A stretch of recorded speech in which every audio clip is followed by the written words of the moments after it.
Welcome, everybody, to Dr. Eze's Facebook page. And of course, I'm not Dr. Eze, but I am Jennifer Pasqua. And I am going to be your virtual host today for a beautiful time spent together to promote a new book by Dr. Eze. It is called, and I hope I pronounce this correctly, Nwaenyi, Child of an Elephant. I got close enough from Dr. Eze earlier. We're going to bring her to the screen right now. Dr. Eze, congratulations on your new book. Thank you so much. I'm so excited. Thank you. Thank you. I should have you pronounce the actual book name because I tried. Say it one more time for me. Nwaenyi. Nwaenyi. Nwaenyi. Yes, very close. And what is the translation, Dr. Eze? Child of an elephant. Nwaenyi, child of an elephant. So this is your first time as a book author, and this has got to be so exciting for you. We have people joining in right now. Give them a moment to say hi. We would love the fact that we know many people are tuning in, your friends and family internationally, right? Yes.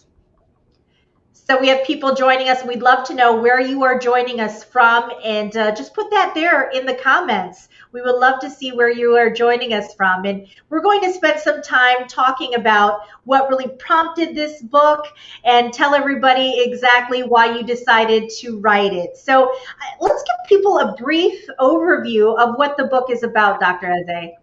Yes. This book is really about the lessons I learned about child development and affirmation from my parents, and how those lessons have really guided me in a new country and also helped me in raising my 5 children, and also how it has influenced the work that I'm doing with children all over the world, really. Yeah. And how long did you spend creating the narrative for this book? Oh my Lord, I travel a lot. So every time I travel, I'm always writing something because I'm one of those people that I don't sleep well in a plane, but I love to travel. So I will write a little bit, but it's really in the last 2 years that I started trying to make meaning out of it, and then working with my editors who really helped me bring this work to life. And, we do have people joining in from Nigeria right now. Check this out. Osita is joining us from Lagos, Nigeria. Yes. We have Cheryl. She's joining from Kalamazoo, Michigan. Hello to you all. Yes, thank you. And Sharon from Grand Rapids. Yes. I love this. We have so many people who are joining in. There's Amy Charles. She's thinking, how wonderful to catch you for you to be able to create this. Also, Anna Roseboro saying congratulations to you. Thank you, my friends and sisters. Yes, Libby joining in from Grand Rapids to support my favorite professor. Dr. Eze, that's got to feel good. Oh, it feels so wonderful. I'm just beaming with pride. Thank you so much, everybody, for your support. And it keeps coming. Everybody, I've got to take some time right now and note a lot of people. Danae saying so proud of you. Congratulations. We have Mary, Fairfax, Virginia. We've got Eva from Kentwood, Michigan. And this is wonderful because it goes beyond where you're located here in West Michigan, right? Yes. I love it. Okay, so we're going to kick things off. Whenever I spend time with you, Dr. Eze, I'm so blessed that you introduce us to some really talented musicians. So tell us who is going to be performing for us this evening. Well, we have one of my favorite local performers from West Michigan, Jewels of Africa. That's the closest that I can get to having somebody drum for me. And drumming is so important in my African culture. So anytime I can reach out to them, I love to do it. So here's my friend, Jewel Ann of Jewel of Africa. All right.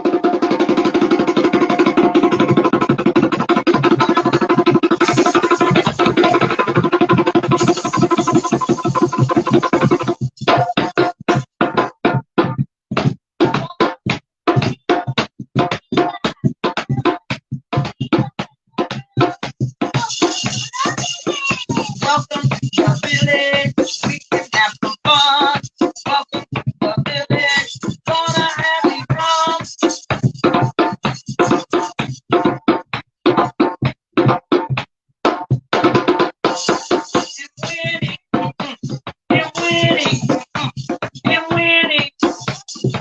child of the elephant. Nwaenyi, Nwaenyi, Nwaenyi, child of the elephant.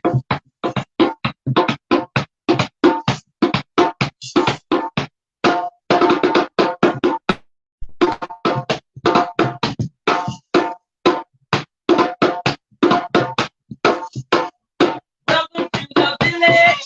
We gonna have some fun. Welcome to the village. We gonna play some fun.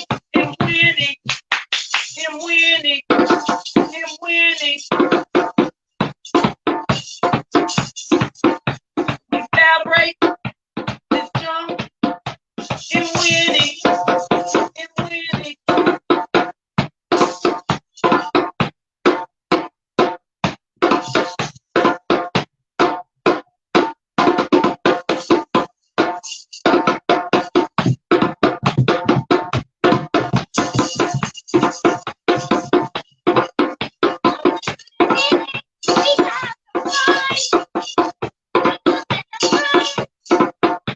Nwaenyi, Nwaenyi, Nwaenyi, Nwaenyi,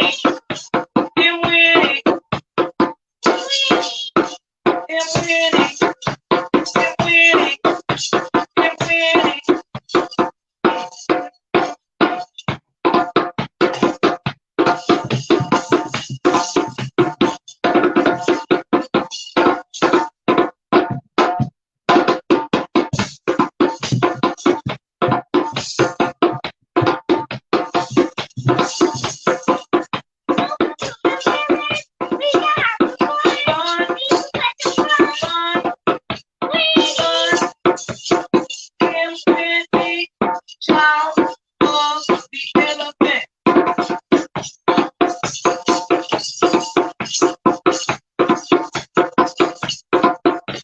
Nwaenyi, Nwaenyi, come celebrate Nwaenyi.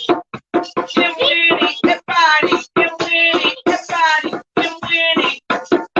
Celebrate the elephant, child of elephant. Celebrate, celebrate, celebrate, celebrate. Come into this village and celebrate.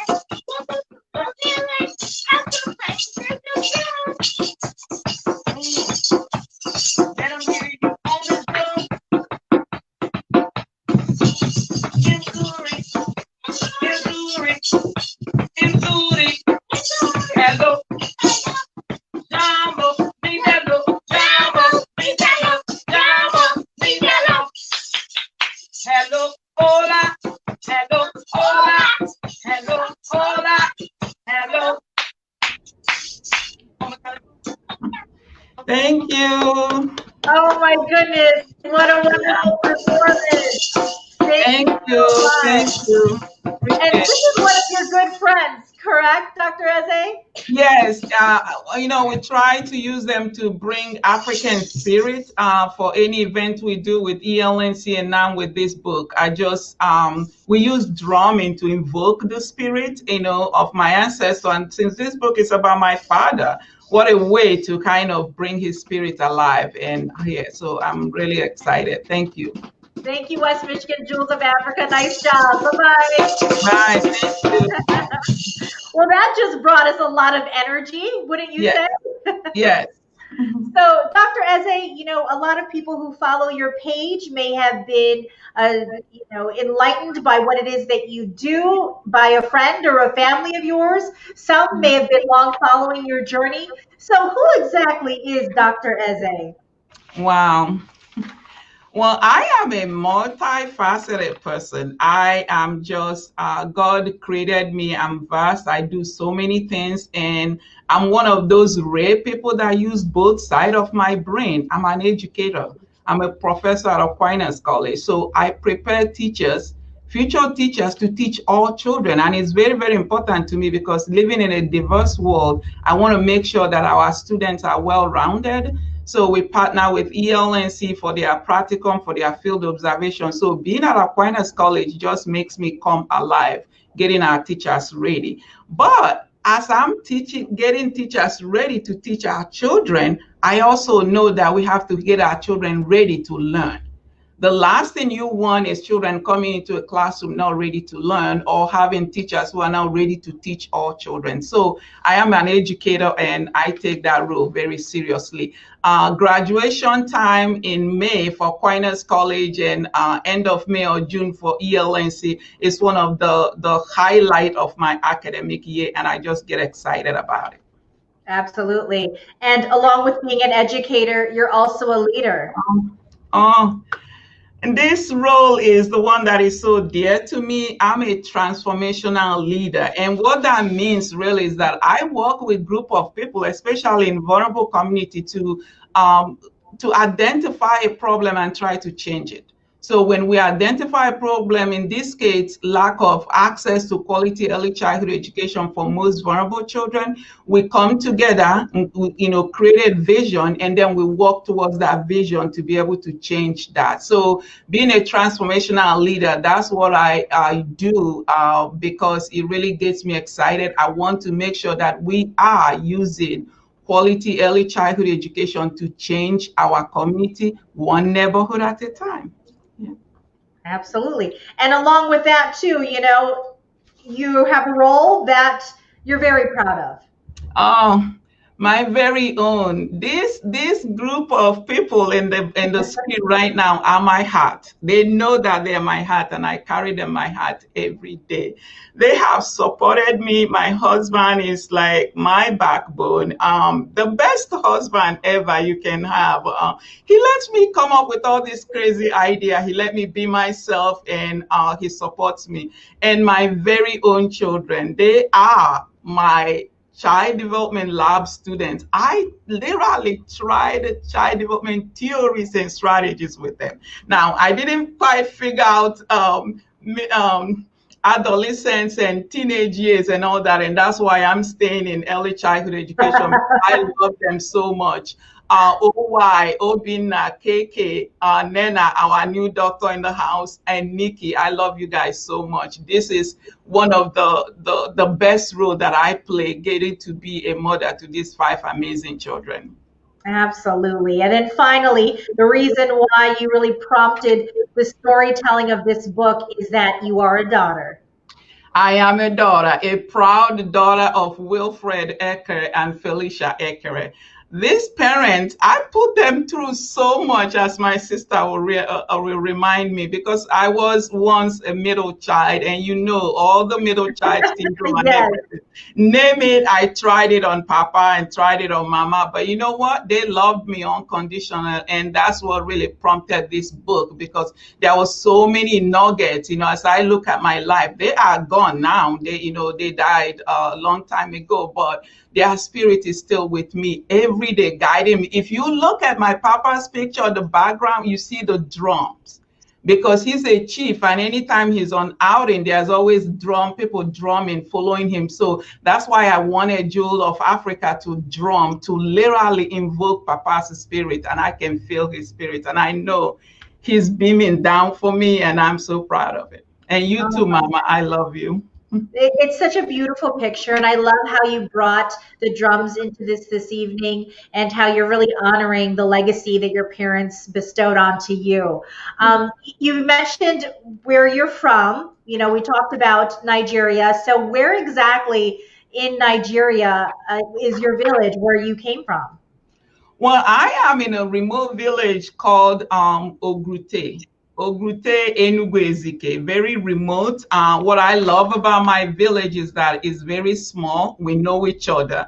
Every time I think about my village, I think about the old sitcom, Cheers. The theme song is almost like you want to go where everybody knows your name, and they'll be glad that you came. Ogrute is that. It has that kind of spirit of intimacy. We look out for one another. We get along. The downside of that is that if you get in trouble, people know already who you are, and they are going to tell on you. But I love my village, and I wish all of them can be a part of what we're doing tonight. Yeah.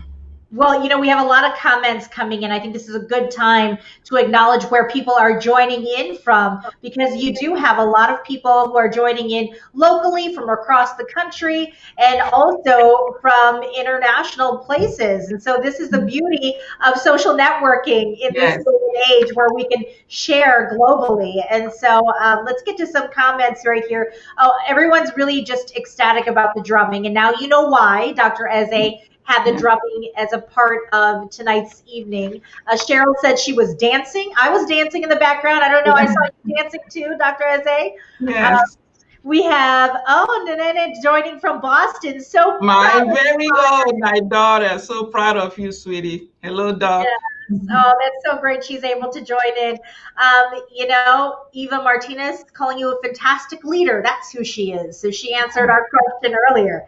We have somebody, Uze, joining from Texas. Yes. That's my That's, brother from Texas. oh, fantastic. Yes. Yeah. Deborah Oh, saying congratulations. Cannot wait thank to you. get my signed book. And if you notice on the bottom of the screen right now, that's the website that you need to go to get your pre-orders in. And we're going to talk more about that a little later. So again, we thank you all for joining in. We have Maria Borden saying you are such a gift to this world. I'm loving this. This is so beautiful that we have people joining in from all over. Kanu saying congratulations. A former student saying how she's missed your teachings. Lindsay Slater. Gaia saying congratulations. And Thank you, Gaia. we saw your beautiful family that people are acknowledging. So, so many people who are tuning in, and we are so, so proud of you. Everybody is ecstatic that you are on this journey. And so, as we continue to talk about what it is this book really means to you and what it is that you want people to really gain from this book, I want to kind of focus on that if we could, because there is so much that you have shared and that you will, I would imagine, continue to share. So, really, what prompted you, Dr. Eze, to say, you know what, I'm going to create all of my writings and all of my travels into this book? Why was the timing perfect now? Well, timing is never perfect for anything, really. I think once the spirit moves you, you have to go for it. And I guess that time, the timing will be perfect. I think pre-COVID, in January of this year, I knew something was going to be different. I knew that I was going to take a bolder step in my life. I've been doing it slowly in terms of speaking up more, in terms of challenging things that don't make sense a little bit more in my life, and also beginning to own myself, because after all, I'm a child of an elephant and I really needed to own that. So this is a time that I know that I need to tell my story. Also, writing this book, even though it was very, some part was a little painful, some part was a little bit joyful, but it was also for me to create a memory. My dad is gone now 15 years and my mom 5 years. It was also a way for me to kind of pull that memory together. I am forever going to have this book and I can always go back to it, and I have it, and it really pulled the memories together for me. And I'm hoping that my readers will read it and get to know me a little deeper. People will see me as an early childhood educator or somebody who's advocating for children, but how did I get there? Kind of reading the book will give them a little bit insight to who I am. And I'm also hoping that it will give them an idea of what drives me. Why do I do certain things? So that's what I'm hoping will happen. So I have to ask you to explain the title of the book and your reference of Child of an Elephant. And I know you're going to read an excerpt rather, in a little bit, but can you just explain the title for me in the translation? Yes.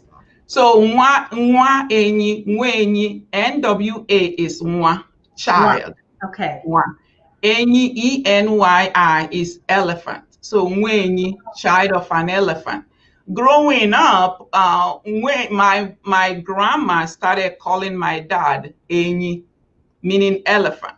My dad owned it, even though they struggled growing up and all those kind of things. But my dad eventually grew into that and owned that. So I grew up hearing all this affirmation, even as my dad was struggling and with the mom not having enough money, for your mom to call you Enyi, elephant. the biggest of one of the animals and all that. So when I heard about that, and my dad started calling his own offspring Nwaenyi, the child of elephant, it struck, and I walked with that. Anytime I realized that my dad felt like I am a child of an elephant because he's an elephant, that boosted my self confidence. That made me walk stronger. So sometimes I know people in Grand Rapids, you guys going to see me and say, "What's up with her?" Well, I am the child of an elephant. And really, it do lift me up sometimes when I'm down, and it pushes me to kind of go for more. I have a very high expectation with people I work with my own children, and because that's how I was brought up. Yeah. Yeah. As you're describing your father, I bet there are a lot of people who are watching right now, Dr. Eze, that can relate to this. You Yes. know, um, I mean, even myself, when you're talking about the strength that your parents may have had and the resiliency that they had to build coming from, a financially struggling Mhm. background or Mhm. whatever the case may be. Mhm. I Mhm. think that people can relate to a story like yours. So, what is it that you really want your readers to take away from this book? Wow, childhood is so universal. And if you read my book, you will connect with the childhood. Environment, we are a product of our environment. In early childhood education, we talk about environment is a third teacher. It doesn't matter how rich or poor you are, the environment you create for your child. And I'm not talking about material things. I Mhm. grew up in a remote village in Africa with my dad saying that I'm Nwaenyi, a child of elephant.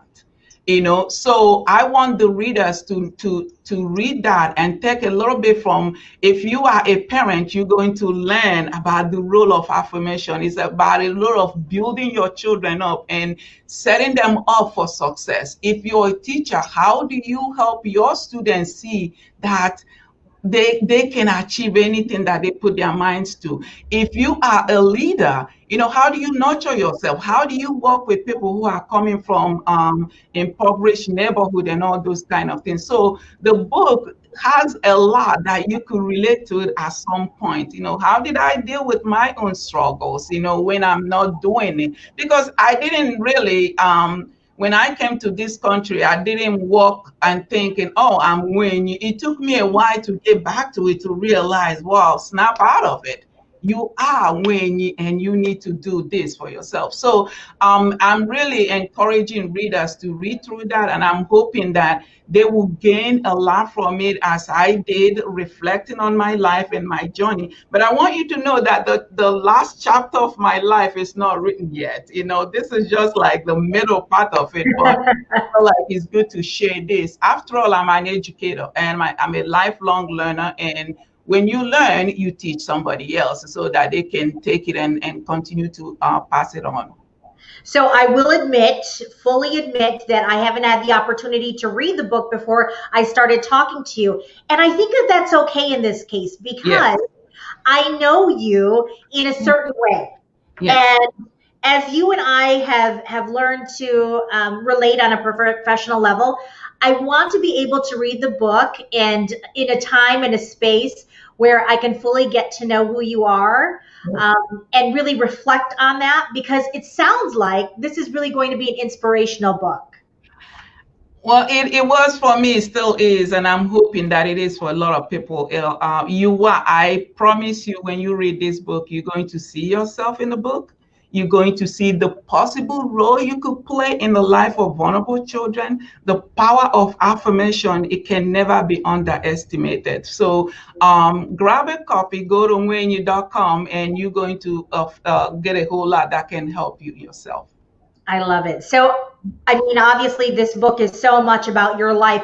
What is the part that resonates with you the most? The part that maybe was the toughest to write, still the toughest to read, but you walk away saying that is the heart of the story. I wanted to say all of it because it was really interesting because when at the time when I thought I was done with this book, it was almost 400 pages, and people were like, you can do memo for no, you got to tone it down. It's too much packed in it. But the part that resonate with me, that still stuck with me, and I try my best not to cry when I read it, is my the conversation or dialogue I had between my dad and my mom, and but really more so about my mom. I felt, and I did a little soul searching because I felt like I'm putting her out there, but her spirit is telling me it's okay because it's for educational purposes. So that's the part that still stays with me. It's very, very painful, yet very empowering. And I'm hoping that when people hear about it, and that I can do justice to really bring. You have to be there, but I'm hoping that I'll do justice to it. Well, I've waited long enough. I want to hear a little bit of this book, as many of our people who are tuning in, our viewers right now. We'd love to hear you read a portion of your memoir, if you could. Okay, so this chapter is chapter 10, and it's called Market Day. In our village in Nigeria, we had a pop-up market every 4 days, namely Eke, Afo, Oye, and Nkwo. Picture a gigantic farmers market and flea market taking over the entire downtown area. My mother, a stay-at-home mom, like most wives in Nigeria, had to ask my father for money for market every 4 days. Every 4 days, my papa would ritually hand my mom money. I had to watch this interaction between my parents every 4 days of my life. By the time I was 11 years old, I started paying attention to the dynamics. My mother, the household manager, meek, mild, had no money of her own to take care of the home or to buy food for her family. My father, the influential businessman, bold, strong, held and doled out money every 4 days. Why are you doing all this? I wondered silently. You know she's going to need money. Just give her the money. But my papa, like most African men, was satisfied with a submissive wife. My parents had 4 boys and 4 girls. He was okay to have his girls grow up educated, independent, strong, but he wanted a traditional Nigerian wife. I had had enough. Like every other market day, Papa had gotten up early to oversee the construction projects for hospitals, churches, and schools in our community that he was building. One particular day, my papa returned home around 11 o'clock a.m., driving his pickup truck. He opened the door, one foot on the ground, one foot still on the fender step of the truck. He stood there, hanging halfway out of the vehicle, tall, strong, and in charge, knowing what his wife would do. I need money to go to the market, my mother said, like she did every other market day. How much? He responded. Now I'm thinking, why don't they have a set amount? He knew how much she needs. Well, whatever you give me, I will just manage it, Mama replied as she grabbed her handbag, ready to go. But this was not good enough for answer for him, my dad. What about the money I gave you for market 4 days ago? My mother literally began enumerating, reporting everything she had bought and how much each item cost. Just give her the money already, I huffed, frustrated and feeling humiliation for my mother. Short at the outburst, my siblings waited anxiously for my father's response. No one challenged his papa. Everyone turned and looked at me, thinking I was going to get it. I was going to get a whooping. I can still see my father standing there, one foot on the step of the truck, one foot on the ground. and his hand spraying on the roof edge of the truck. Mama turned red. Papa looked at me, but he did not look upset. Little girl, that is what I'm trying to find out what she needs, he said. I turned to my mother and asked, well, how much do you need, Mama? As if I were the negotiator with my elders. She gave me a look that said, do not bring me into this. Sorry, my hair is all messed up.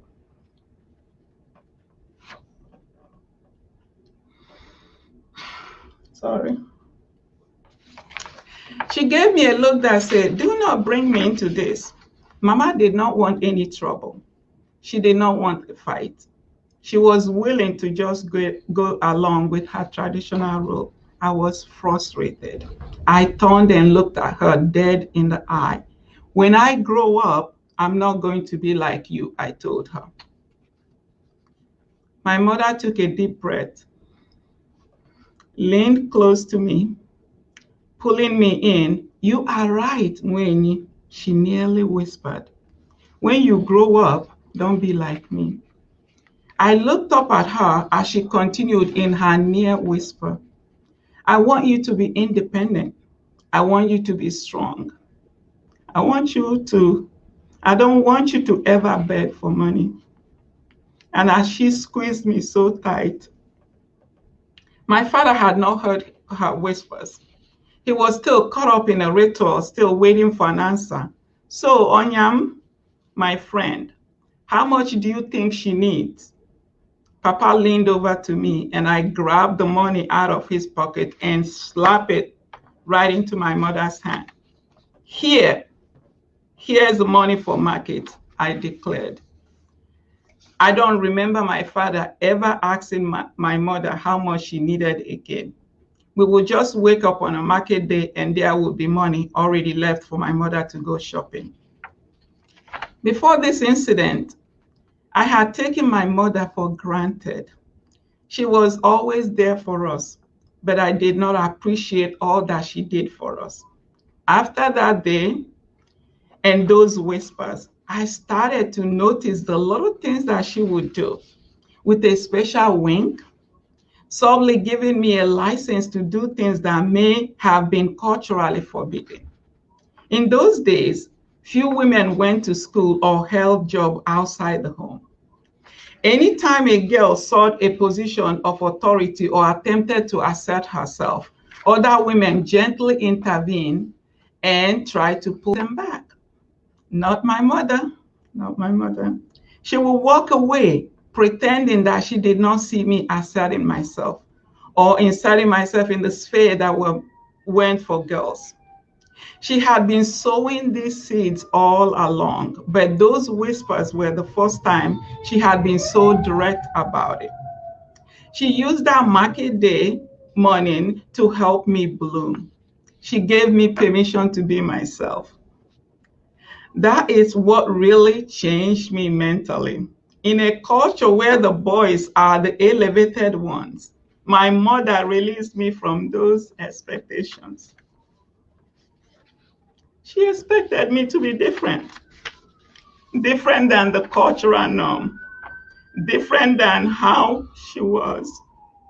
She expected me to be Nkechinyere, which means God has given or gift of God. That's my full name, by the way.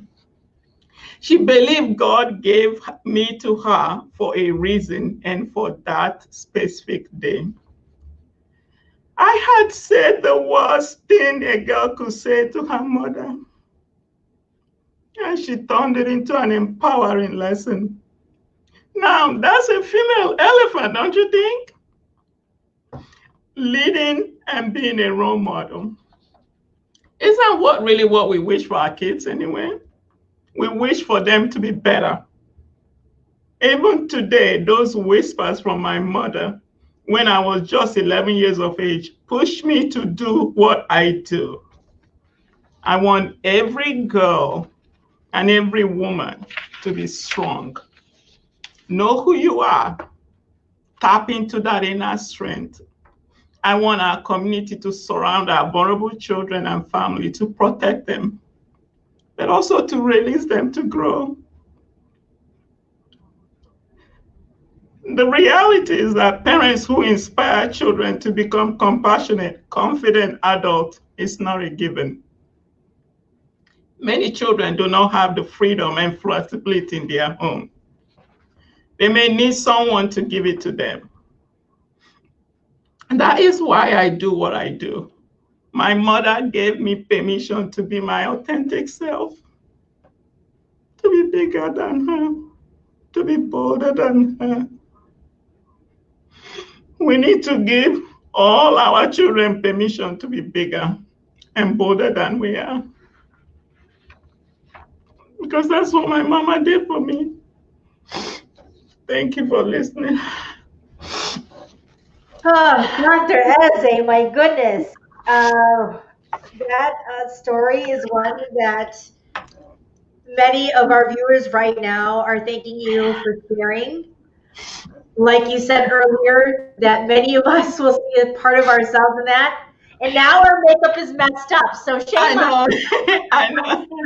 It's okay. It's good tears. Every time I read this, so many times, I just feel my mom larger than life. I feel her spirit. And for somebody who at the worst moment was able to free her child to be bigger and bolder and to assert herself. And ever since then, I've loved this woman. I have come to appreciate, and I know, appreciate her reflective nature, the quiet side of herself. And I was able to embrace all the lessons that she was giving me, that I was so wrapped up in other things that I wasn't able to zoom into those lessons and kind of, pay attention to it. But don't you think, I mean, if we rewound the past, and we took the time to look at all of the lessons we could have learned, the journey that it takes to get there, I Yeah, mean, it's truly one of those things in life that, yes, we wish we knew this when we were 20. We yeah, wish we knew this when we were much yeah, younger. yeah, But because of how life evolves and how we learn through different situations in our life, that meaning becomes so much more powerful. That message yeah, becomes so much more powerful. And yeah. we have Sharon saying your mom and dad are smiling. I agree. Absolutely. You talked about how people will resonate with this. We have Anna sharing a story saying, for some of us, it's just another relative who is the model. For me, it's my Yes, grandmother.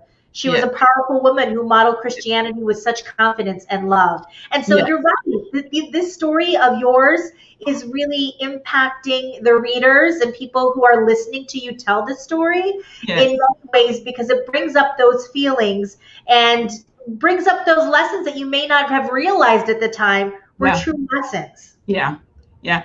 And Anna is right. It happened to be my mother, but it could have been a grandma, a grandpa, a teacher. And that's why I was saying earlier on that the role that all teachers play, what we do, the mentors, our community have all these mentors, the sororities that, that are playing this role, a surrogate mom and all that. And it's so needed because you need that. In my own case, it happened at age 11, and both my parents were there to kind of help me. And just growing up at age 11, 12, all the way until I left for United States, having that kind of feeling and power behind me is like my mother would say, telling me, it's okay. Go ahead, speak up, be yourself. And that was the first time I really fully embraced my name and really why my mom gave me that name. I am her gift, the gift, but she was also a gift that freed me up. And yeah, so I just every time I read that story, every time I think about it in the morning and reflect on it, and I say to myself, even this morning, I say, why are you feeling bad about reading, sharing that? People need to hear that.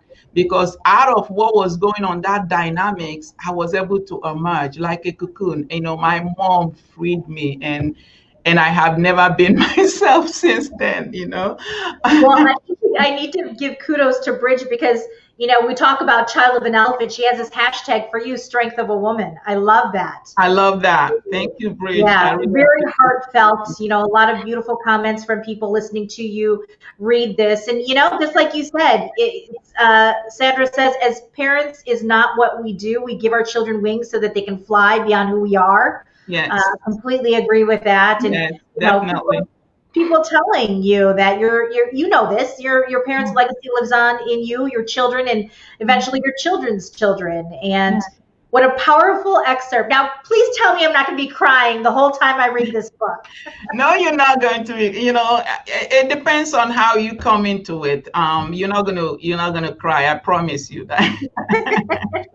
Well, I think this is a good reminder to get everyone to put your order in. And truth be told, as you were reading this, Dr. Eze, I went online and I purchased my purchases because I think this is going to be a beautiful, as we go through the different iterations of what you shared, this is going to be a beautiful story that people can give as a gift. And what a gift to hear your words, and to give that inspiration for people. I think this is a beautiful way that you can, give this as a stocking stuffer, as a gift for this holiday season. So there it is, the website, and pre-order ends tonight at 11:59. Is that accurate? Yes. Okay. And it's easy to do. I want to be able to show you the website. So let me pull that up so that you can see how you can get to it. And if you have any questions right now, I ask that you put them in the chat. Right now, I do see that people are really just commending you on the ability to tell that story. Libby says, you can tell that you poured your heart and soul into this book. So powerful and inspiring. She's very proud of you. We have Yatunde saying, thank you for your vulnerability. Proud to call you my Nigerian sister. It is awesome to know the meaning of our names. Strong shoulders to stand on. Her spirit lives on within you. And I want to share the website again so that this is what you all need to do. Get on the website. Order it right now. It's easy to do. It took me less than 30 seconds to order a couple of books. So this is the website, and you can go and place your order, right? I think it's where we click it, right? Let's see if that takes us to where we need to go. And and I just already shopped my book, and it'll come over here, and you can return to the shop to shop for your book. So again, we have so many people saying, oh, you're going to love this, Dr. Eze. I want to share this with you. Cheryl says she's going to encourage some book clubs in Kalamazoo. And I think that is the perfect way to share. Let's do it, Cheryl. Let's do it. I mean, your story is truly inspiring. And if you are part of a book club and would like to have this book part of your book club, who knows? Dr. Eze can put more on her plate and come up with some talking points. But it's just a beautiful story, and you should be so proud. And I just love being in your presence, as many of the people who are with us this evening are, because you do exude that side of you that it is so strong. But to see you in that moment right now where you showed more of yourself has really connected all of us. And I see Deborah, she just ordered her book, anxiously awaiting for its arrival. So how are obviously we're in this pandemic right now. Do we have a time frame of how soon books will get to you once you order them, Dr. Eze? Yes, we have the book in warehouse ready, and because of the shipping and all that, we are trying to give people, at least they will get the book before or on November 30th. That's the closest that we could get the post office to give us an estimate of what's going on. So, yeah. Lovely. Oh, this has been such a beautiful evening. Yes. Thank you to all of you who joined in. I know that, well, you know what? I'm going to have you, Dr. Eze, say your final thoughts to everybody who joined in and took part in your moment of true vulnerability and inspiration. Well, thank you so much, families and friends, for joining in. This really means a lot to me, means the world to me. I have been a nervous wreck for almost 2 weeks now, just imagining this day, and it's been so beautiful. I wouldn't trade it for anything. Thank you for your immense support. Thank you, Grand Rapids, for accepting me to be a part of this community, this village. I have carefully created my own village here in Grand Rapids, and you guys are amazing. You know who you are.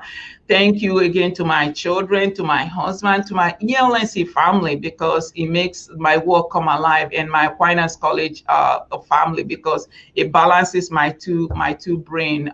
Thank you for letting me be myself. Thank you for your support since I announced that I wrote this book. The support have been just amazing, overwhelming sometimes. The pre-order is really off the roof. Thank you so much.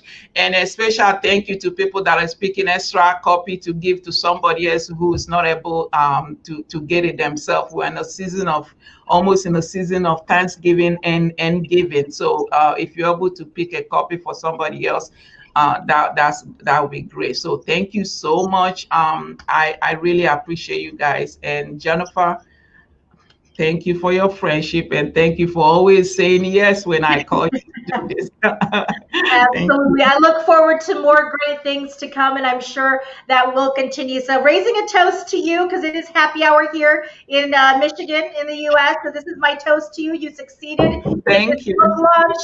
And as many people say, November 30th cannot come soon enough. So, Yeah. Dr. Eze, thank you, and thank you, everybody. Bye bye. Thank you, everybody. Bye.